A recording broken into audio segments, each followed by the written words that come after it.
চট্টগ্রাম নগরীর বাকুলিয়া থানা এলাকা থেকে মহিউদ্দিন নামের এক যুবকের মরদেহ উদ্ধার করেছে পুলিশ।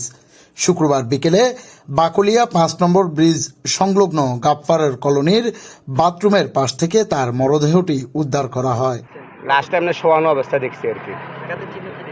আঘাতের চিহ্ন বলতে এখানে পেটের মধ্যে একটুখানি লাল চিহ্ন দেখছি একটু।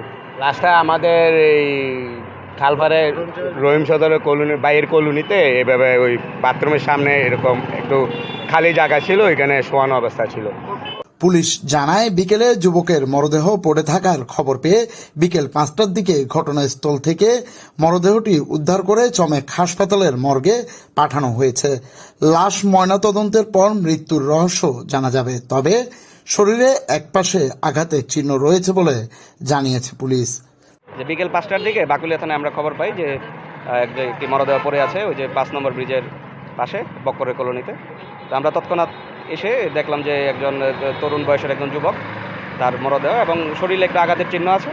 তো সেই বিষয়ে লাশ ময়নাতদন্তের জন্য পাঠানো হয়েছে। আর আমরা আঘাতটা কিসে সেটা আসলে ময়নাতদন্তের পরে জানা যাবে আর কি। তো আইনগত ব্যবস্থায় সেটা হলো আমরা প্রক্রিয়াধীন আছে। এদিকে খবর পেয়ে নিহতের স্বজনরা ছুটে আসে ঘটনাস্থলে।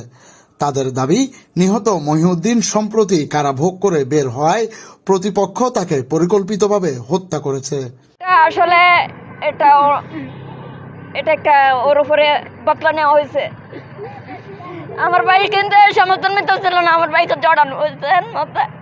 ওরা আমার ভাইকে নীরবে আমার ভাইয়ের উপরে সবকিছু ওরা বদলা নিচ্ছে।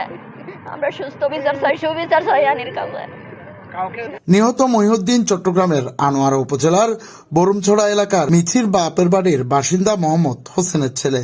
সে পরিবহন লাইনের কাজের সাথে জড়িত ছিল বলে জানা গেছে।